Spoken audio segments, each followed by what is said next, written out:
Welcome back to a new season of Matt's Madness. We're at season 3, episode 1. It's going to be a little bit different. First off, you notice the look of this Matt's Madness. We're now on StreamYard, so shout out to them and our own Dan Siegel for helping to set that up. You also are going to notice it's just two of us. This was how it was last time, but this is what you're mostly going to see for Matt's Madness going forward. It's going to be me. It's going to be Ariel. It's going to be Sam Bass. You're also going to see Tao Rao throughout, but more in like an NBA capacity. He's not going to be here every time. And you're going to see a lot of these top 10 countdowns. Last time, we did more of a top 16 countdown, a Sweet 16 episode about the likability of each team. Two of my least likable teams ended up making the championship. I know for Ariel, it was a little bit different on your end. And of course, the Connecticut Huskies, I hate saying this, but, get their 5th banner in program history.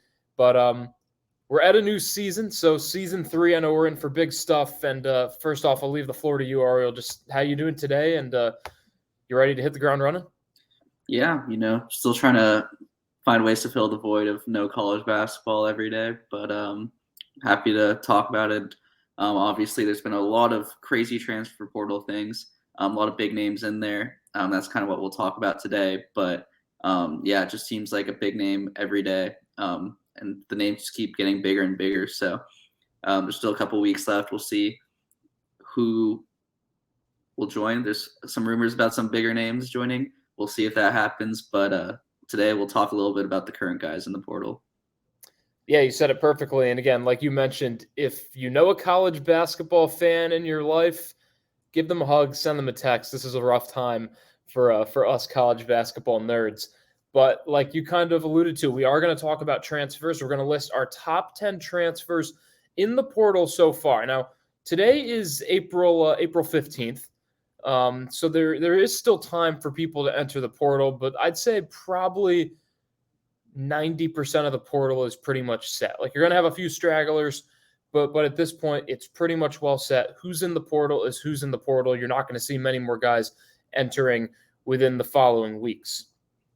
With that being said, we're going to go 10 through 1. We're going to trade off our transfers here. I'll leave the floor to my guest, Ariel. Who's your number 10 transfer? And again, all these transfers are great. We're not like even guys who got left out are great in the thousands of transfers. So even being number 10 is an honor. Yeah, you nailed it. There's probably about 25 guys who could be in the top 10, and it was really hard to pick those 10 through, I'd say 5, just because there's a lot of guys who could fill in that. But I'm going to go with Taron Armstrong from Cal Baptist. Not really a household name. Obviously, Cal Baptist, not the biggest college. They play on the West Coast. A lot of people are sleeping usually when they play, and they haven't had any tournament success. But he's been awesome. An Australian guy, but he's a really gifted passer. He's averaged over 5 assists a game the last 2 years, which in college basketball is very impressive. He's a decent scorer, but his playmaking is really what stands out, and his ability to pass to anyone on the court. You have to think 5-6 assists a game at Cal Baptist, no disrespect to them, but that'll translate to any Power 5 or even high mid-major school he goes to, and that number can get even higher with the more talent he's surrounded by. He's still uncommitted right now. It's looking like he's down to 4 schools, I believe. It looks like Gonzaga might be an option. So we'll see where he ends up, I'm sure, sometime in the next week or week and a half. But I'm going to go with Taron Armstrong at number 10, really talented point guard.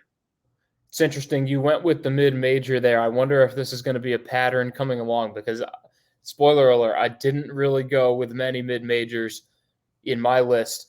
I did go with someone who I'm sure you're going to have some comments on for my number 10 spot. I promise this is not my fan speaking here. This is what I truly think.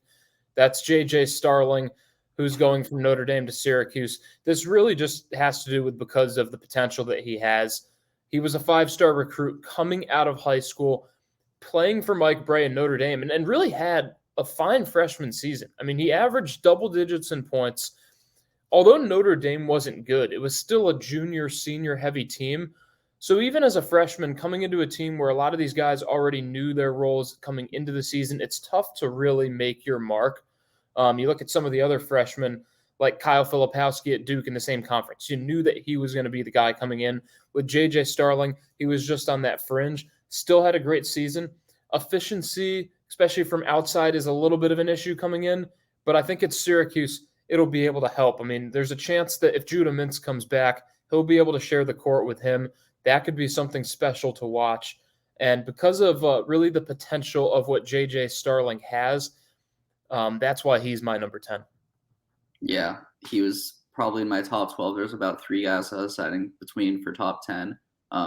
Ultimately, I went with Armstrong instead, but really talented player. And he's got 3 years left if he decides to stay all 3 years, which is pretty big. Number 9, I'm going to go high major guy. Now he's at Power 5 school, but it's Ace Baldwin from VCU.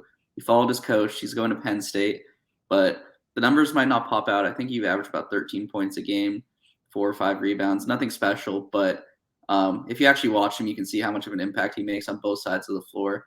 He was the A10 Player of the Year last year, and a pretty good. Obviously, the records weren't great, but the talent was there.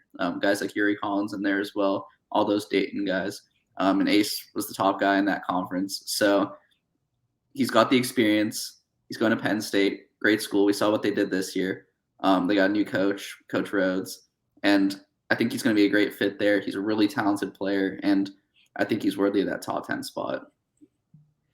That's interesting. You know, kind of like you said with Starling, Ace was one of my first or second left off. I'm coming out with an article. Now, it's not finalized because guys could commit today. Tomorrow, I'll probably be putting this out. This would be Sunday the 16th, Monday the 17th. It's my top 10 transfers, top 15 transfers that have committed already. Excuse me. And Baldwin, I think right now, was about number 7 on my list. So he was that close to making my top 10. I went with the guy at number 9 who a lot of people are going to have opinions on, and that's Kerr Kriisa. I know that as a scorer, he's not really there. He can certainly put the ball in the bucket when he needs to, but a lot of these guys are top scorers. But as a playmaker, he is there. He also needs to defend, and I think that's the biggest thing, because if he goes into West Virginia and is not able to defend, I don't know if he really plays that much. You can't not defend and play for Bob Huggins.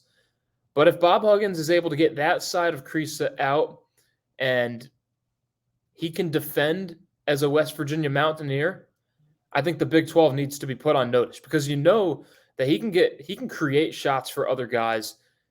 He can be a good above average offensive player. There's a reason he's going power conference to power conference. But Bob Huggins is going to need to tap that potential from Kriisa, or else I think this could also turn into one of the top 10 transfer disasters of the offseason. Yeah, big hit or miss guy. We'll see how he does. I'm not the biggest fan of him, but I hope he does well. And obviously, a Big 12 guy now, and another Big 12 guy now who's number 8 on my list, going from a Big 12 school in Baylor to a new Big 12 school in Houston, and that's LJ Cryer. A lot of people didn't really recognize how good he was this season just because he's the 3rd best guard on the best guard trio in the country of Adam Flagler and Keontae George. But he averaged 15 points a game as the 3rd option. Now, there's a lot of guys who are the first option, clear first options that won't put up that level of productivity. The fact he was able to do as a 3rd level scorer is pretty impressive. Now he's at Houston. They're looking great again. They lost some of their main scorers, so he'll have an opportunity to get even better. And he's going to be with a great coach in Kelvin Sampson. I think he's really falling under the radar just because of his situation last year. But at his peak, he could be a top 5 player in the portal, maybe even kind of scratch that All-American level. Yeah, I'll be honest. I think you missed the ball on Cryer there. I have him a lot higher than you do. All right. We'll see. I know we'll get to that, but wow. I was surprised you had him at 8. My number 8 was Kalel Ware, a transfer from Oregon, headed to Indiana, so another Power 5 to Power 6 to Power 6 guy. Kind of like the Starling comments. This is a guy that came out of high school. You think that he's going to be one of the top players on the Ducks. Doesn't really work out maybe how you might think it will. I think it will with Indiana. And I think you first look at a guy like Trace Jackson Davis, a Hoosiers team that used a big man to create offense, to create defense, and I think that's what Kalel Ware could turn into. But I think the big thing here is to focus on Peyton Sparks, another big man who's coming to Indiana from Ball State. just as talented, really. I mean, he just missed my top 10, really, when it gets down to it.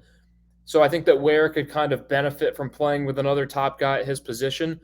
But again, it's the potential here. It's not that this guy is a top star in the game right now. It's that he could be, and that he's in a place that will value his position. Yeah, kind of like you just mentioned, Crier, I've got Killaware a lot higher than you, solely based on potential, but we'll get to that in a second. Let's start with number 7 here and go with another mid-major guy. I'm clearly high on these mid-major guys. You know, I don't just watch power conference basketball like you, Matt. I actually watch all basketball. So I'm going to go with he committed to LSU recently from Tulane, Jalen Cook. Really talented scorer, averaged 20 points per game last year, and he's only getting better every year. He can score on all 3 levels. His 3-point shooting dropped a little bit last year, but overall he's a pretty decent shooter. I think his scoring will translate to the SEC. I think he'll bring a big boost for LSU, who just got Will Baker as well, former UT guy, then Nevada. So a lot of power conference experience there. I think LSU is going to be good, and I think Jalen Cook's going to be that best player. And I'm excited to see what he does. Really underrated scorer because Tulane hasn't made the tournament, didn't really go far in the conference tournament because they had to play Memphis, who we all know how good they were at the end of the year. But he was awesome all year, and I think he's going to be awesome again this year. Let's also not forget that Jalen Cook was at LSU when he started his career. So this is kind of like a return. I do like that pick. He's on my list that I mentioned before as far as guys that have committed. Certainly a name to watch. Like you mentioned, too, LSU could be very good. Year one of Coach McMahon was not maybe what it was expected to be, but year 2 could be better as he starts getting more of his guys. And I know this is a topic for another time, but in the age of the transfer portal, you can quickly get your guys. Like, you don't have to just rely on the recruiting classes. Like it used to say, oh, you need to give a head coach 3-4 years. Now, year 2 could be when you start to get your guys because of the portal. My number 7, well, I guess I had 2 Syracuse connections on this list because I went with Jesse Edwards, a guy that just entered the portal about a day or 2 ago.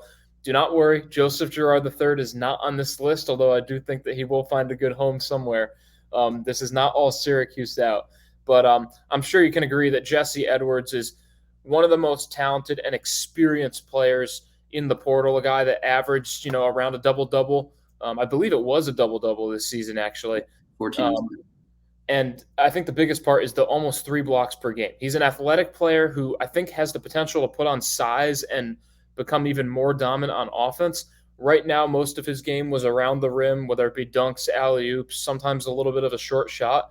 But he was good from the free throw line. I think there's potential for Edwards to expand his shooting range a little bit, even out into the mid-range. And again, if he puts on 10 pounds, 15 pounds even of size, I think that whatever team gets him, and you know as well as I do, Kansas is in that top 3. Edwards could be a guy that we see a lot of next season. I mean, it's going to be his 5th year in college basketball, but I just feel like he hasn't even reached his potential from what I've seen. I mean, he grew at Syracuse so much, and I think he can grow even more in his last year in college. Yep, you're absolutely right. And I'll get to him in a second. But before I do, I got to go with number 6 here. And this is kind of my version of Kirk Risa, but a little bit better, and that's Caleb Love. Obviously, UNC star guard. Everyone knows his name. Last year, we didn't really see what we saw from Caleb Love in the tournament, which is what got everyone excited about this UNC team in general. A very inconsistent shooter, high volume shooter as well. So when you put those 2 together, it's usually a recipe for disaster. And with RJ Davis on the team, the rules just weren't right. So getting a new shot here, he's going to Michigan. They'll have Coach Juwan Howard there. I think it'll be a good opportunity for him to kind of take a step back, kind of get in a new role because that's what he needs. He needs to be a ball dominant and kind of run the offense through him. Hopefully get an offseason of improving his shot. If he can do that, we saw he could easily be an All-American player if he can get to that level where we saw in March and of last year and even a little bit before that. But it's a big if. And if he kind of becomes that same player he was this year, then he could be not even a top 25, 50 player in the portal. But it's that potential, and that's what's really selling me on Caleb Love. And I hope that this change of scenery really works well for him, and I think it will. Yeah, I'll get to Caleb Love in a second. I'm going with my mid-major version of Caleb Love with my number 6. That's Max Asmus. I think at his best, Asmus is one of the best scorers in the portal. But what scares me about Asmus is he had that run 2 years ago to the Elite Eight with Kevin O'Banner. Oral Roberts was put on the map. Excuse me, was that Elite Eight or was that Sweet 16? Sweet 16, That yeah. was Sweet 16. I want to make sure I get that right. But no matter what, it was a great run. And Asmus was put on the map. People know who he is in college basketball. They played 3 games this season against either Power 6 or high mid-major competition. Against St. Mary's, Asmus scored 14 points. They lost that game. He was 4 for 11 from the field. Against Duke in the NCAA tournament, he had 12 points on 4 of 15 shooting. And against Houston in the non-conference, he had 3 points going 1 for 13 from the field. My fear is against power conference teams now, especially at his height, people have figured out how to guard Max Asmus. They didn't know who he was 2 years ago. Now, which will be 3 years later, teams know how to guard Max Asmus. I still think he's a terrific player. I still think whoever gets him is going to get a great player. He probably won't be the number 1 guy on a Power 6, whatever conference, whatever level he goes to. He's going to go up a level. But I just think that the thing with Max Asmus is he's not the guy that shocked the world anymore. He's a guy who people know how to defend, and teams proved that last season. Yeah, I have him a little higher on my list, so I'll kind of rebuttal that when I get to there. But top 5, I mean, pretty impressive if you're in this list. We'll see if they stay in this list because, like I mentioned, there's always new guys entering the portal. And this guy actually entered pretty recently, so this just proves how much this can change. And that's Jesse Edwards, who you had a few picks ago. Yeah, like you mentioned, double digits or double-double machine, 14.5 points per game, 10.3 rebounds. And then that block, 2.7 blocks a game. And he's really improved. I mean, his sophomore year, he was averaging 1.9 points a game. And now he's a 14.5 point per game scorer. So it just proves how much he can develop and how much the right system can help him. And he's down to 3 schools, kind of like you mentioned, Kansas, West Virginia, and Gonzaga. People are thinking West Virginia, but you never know. Kansas always can pull that card on them. But any of those coaches, really 3 of the best coaches in college, and they can really find a way to untap his potential and get him to even higher levels, both offensively and defensively. So he's a really talented player, and I'm excited to see where he goes, and he's definitely worthy of a top 5 spot. Yeah, we definitely are kind of agreeing on this this part of our list because you just had him. I had Caleb Love at my number 5. I mentioned how Max Asmus was kind of like the mid-major Caleb Love. And I also want to go back and say that even though I was kind of saying some things about Asmus, I mean, like, he's in my top 10 for a reason. I think this guy is a tremendous transfer. It's just that I feel like, and I don't know what you'll have, I feel like other people would even say he's a top 3 or 4 transfer. That's just my one concern, and I know that's a small sample size. So I do want to make sure I put that out there, that I do believe that Asmus is still a top-notch guy in this portal. Love, though, has proven it. He's proven that while his inefficiency has also been proven, he can score the consistent 15, 16 points per game against the best competition in the country. And at his best, he can score 20, 25 points a game on any given night. Again, he's already picked his team, a Michigan team that loses their star to the portal. So I think the keys will be given to Caleb Love to take over how he chooses. It's a new scene. Sometimes that helps. It's a new coach in Juwan Howard who, like Hubert Davis, he won't take any shit. I mean, he's going to make sure he gets the best out of Caleb Love. And I just hope that it goes well for Caleb Love, because I do think he's a tremendous player. I think he gets a lot of hate, and it's kind of unwarranted. I mean, like, sure, he's had some struggles in the game, but he's still a great player. He's still a guy that made it to the national championship game. And I think the Big Ten better watch out, because I could really see Caleb Love exploding onto the scene and proving doubters wrong. Yeah, definitely. And, I mentioned a few players ago that I'll kind of defend Max Asmus. He's my number 4 guy here. I think you're right. Teams did figure out how to guard him, those high major schools. But that's because, and no disrespect to Oral Roberts, because they were undefeated in conference play and one of the best mid-majors. But when you look at him and then the rest of the team, there's a drop off, and teams are willing to lose with the other guys stepping up instead of with A. Smith stepping up. So they know they can guard him, they can double him, they can put more pressure on him. If you move him if he follows his coach to Wichita State, or he moves to the Big 12, I think Kansas State and Texas are also serious contenders there. They'll be surrounded by a lot of other talent. So these guys won't be able to double him. They won't be able to pressure him as much because he can just pass that ball to the open player or someone who's as talented, if not more talented, than A. Smith. So they're going to have to change the defense, and that'll allow him to flow more freely. That'll allow him to get better shots. That'll allow him to score at a higher level. So with a great coach, they'll find a way to unlock that and keep that at its premium, kind of like he's been doing at Oral Roberts at the next level. And is he going to average 25 points a game? Probably not. I'm not going to say probably. I'm going to say definitely not. And that might come back to bite me because 25 points per game is insanely impressive in college. And the fact that he was able to get to almost that level every year is super impressive. But I still think he can be a really quality scorer. And he can show he can shoot, and shooting translates to any level. And that's why I think he's a top 4 player in the portal. And I'm very interested to see where he ends up. No, see, those are good points. I mean, like, kind of like I sort of mentioned too, and you definitely hit the ball there, hit the ball in the head. I mean, like, A. Smith will not be the number 1 guy likely wherever he goes. So his talents won't have to be like exploited as much. He'll be able to maybe sit there on the arc and get a pass out of a double team, and you know how good he can be when he's wide open.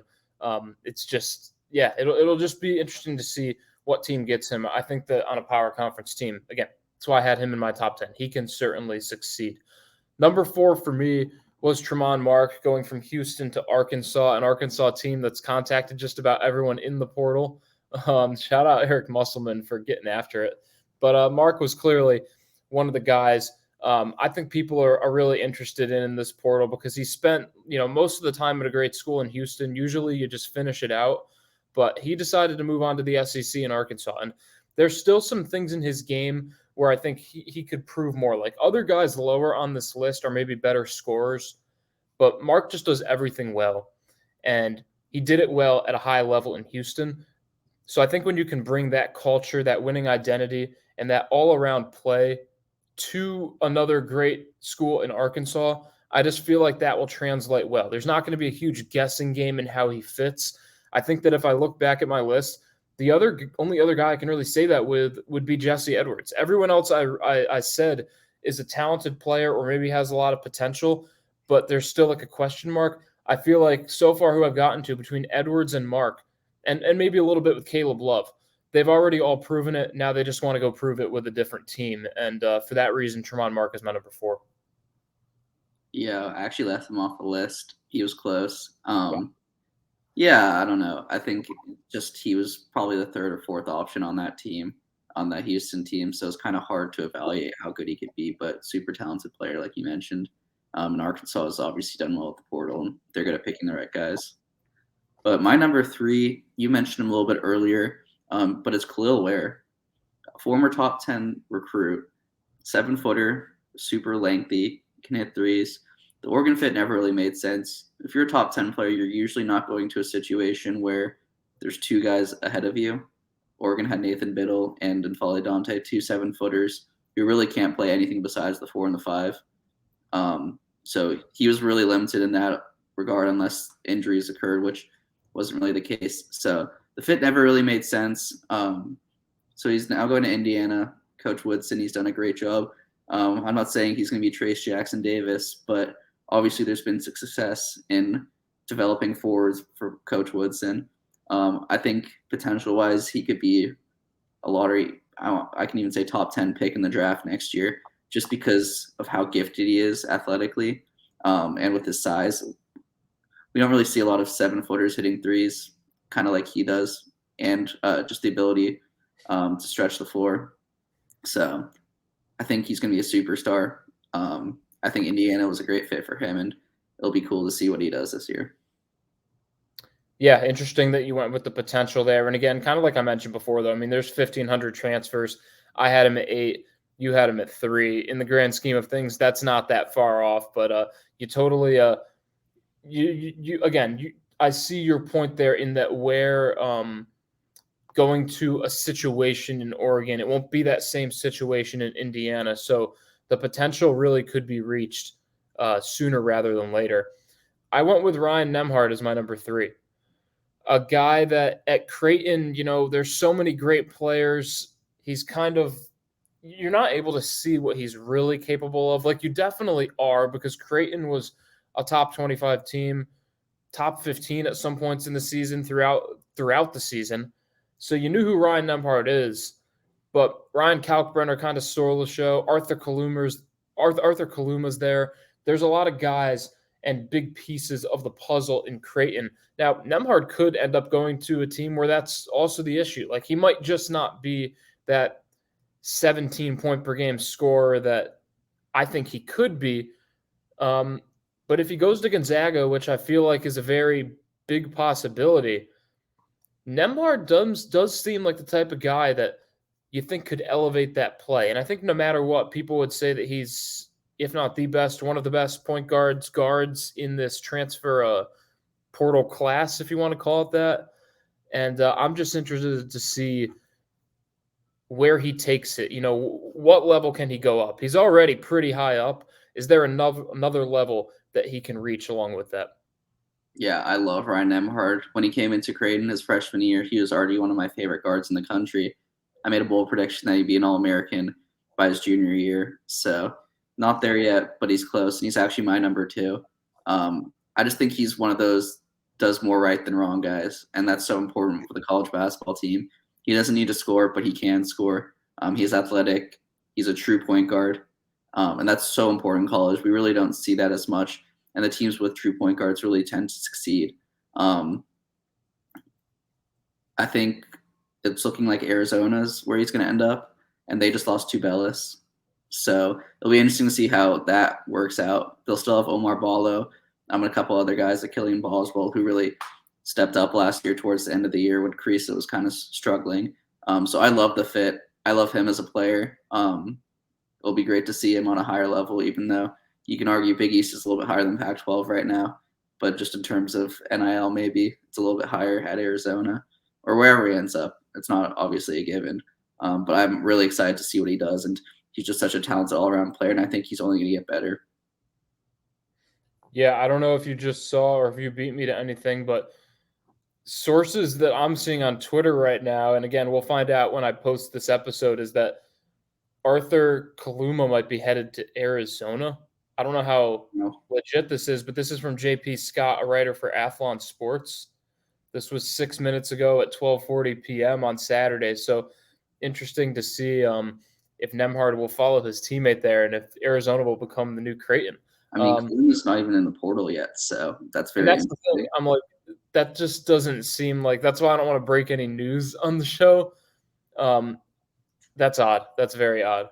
But we'll see what happens there. That is something interesting there. I don't know if I fell for a fake account or anything, but I think there's a lot of behind the scenes stuff that we're kind of learning about in the transfer portal that may or may not be legal, but gives teams the edge, and it seems like everyone does it. So, wow, that would be a great pickup for Arizona, especially if they get Nembhard too.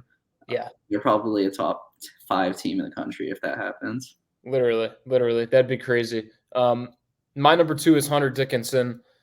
He is the most talented player in the portal.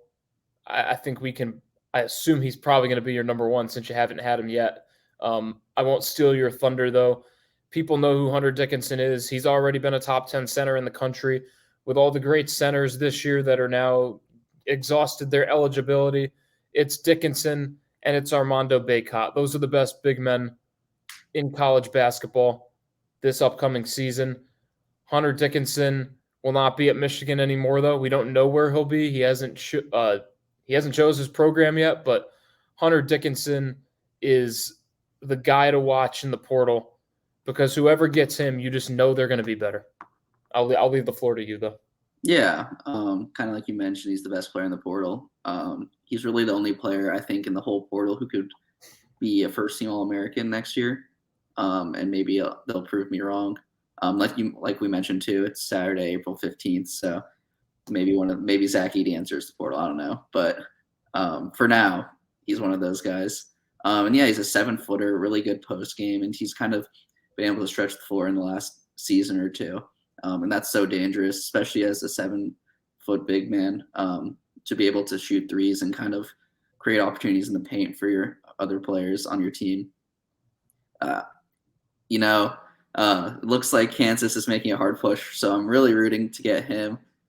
He's such an awesome player, and I think he would pair really well to Juan Harris. Obviously not a given. Maryland looks like a great option too. Same with Georgetown, kind of going home.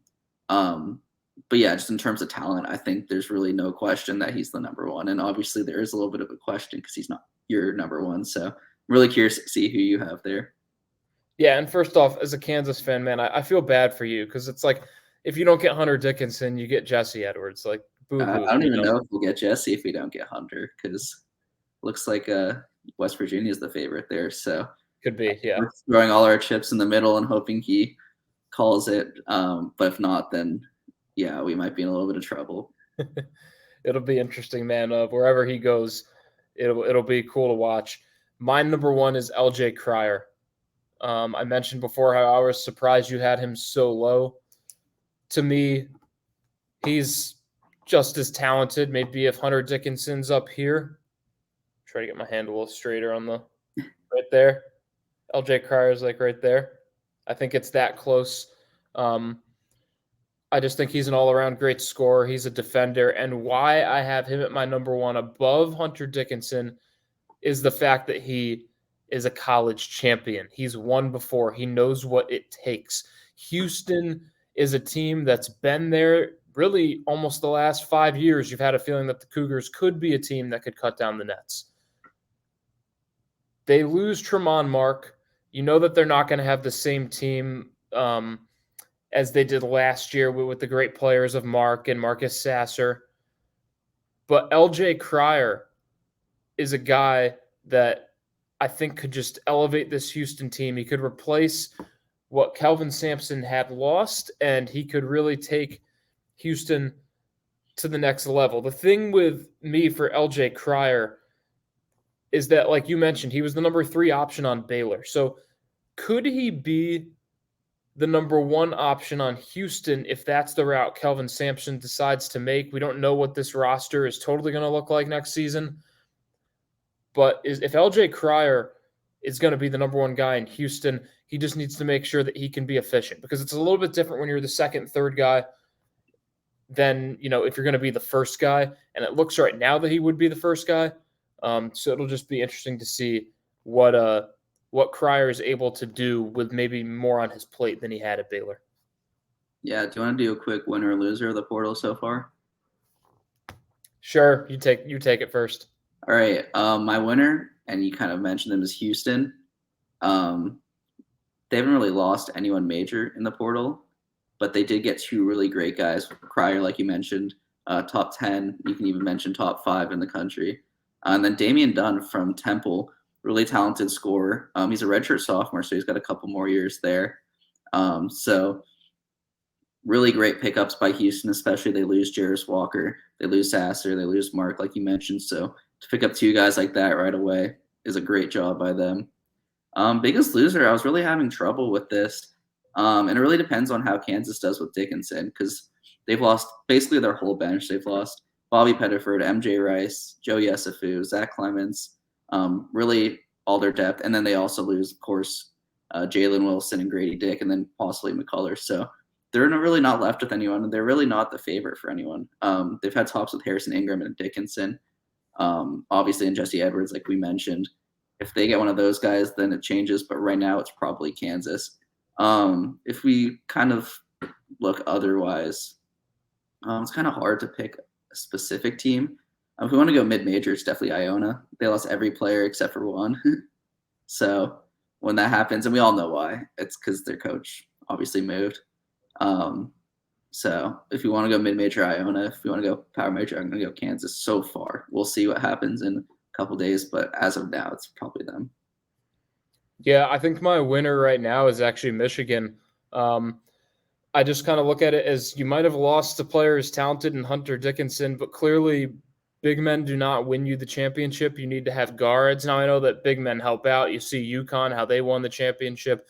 It was tough to match up with them, but it was their guards who still were able to make things run. And that's what you see with Michigan. They had struggled with Hunter Dickinson as their top player the past couple of years. They bring in Caleb Love. Maybe this will start to change things in Michigan. I think the Arkansas is another winner as well, just because of all they've brought in. If I'm going to go with a loser in the portal, gosh, I'm really not so sure who the loser would be. I guess you could kind of say mid-major basketball. I know that people have said a lot of this. It's a general arc, but all the great mid-major players choosing power conferences, which, by the way, I do not think that it has that big of an effect. If it did, you wouldn't have had Fairleigh Dickinson making the run they did last year. You wouldn't have had Florida Atlantic into the Final Four. And I think that you're still going to see the parity from top to bottom, but mid-major, the top names in mid-major basketball moving on to the power conference, higher mid-majors is definitely a little bit of a loss. So if that wraps it up, I'm good with you, unless you want to throw one more transfer portal thing in there. Yeah, I think we got it all. It's just crazy how it's going, and I'm excited to see some of these top guys, kind of like we mentioned. There were obviously a lot of them were committed, but guys like Dickinson, A. Smith, Taron Armstrong, all those guys still in the portal looking for their next home. So it'll be great to see where they end up, and obviously the difference they'll make next year. And some of these high potential guys like Khalil Ware, and you mentioned someone else. I'm totally blanking on who you said. JJ Starling. Yeah. Yes. Yeah. So guys like that, it'll be great to see how they develop in a new system. It will be, and it'll be interesting to see. I feel like there's always guys that do great. You expect them to do great things at their next school. It may not work out. Overall, the transfer portals, it's cool, though. I think that it's good and bad, but it is cool to sort of see like a free agency in college athletics, because that's really what it is at this point, especially with the NIL money. But, we could discuss this as long as we wanted to. I'm sure we'll probably do another episode on the transfer portal in the coming weeks, especially once everything is all set and done. But again, this has been Matt's Madness, Season 3, Episode 1. Our top 10 transfer portal lists are out there. We didn't really have any of the same answers, which just goes to show how great the talent is in college basketball. So for Ariel Puterman, I'm Matt Mlodzinski, and stick with us next time.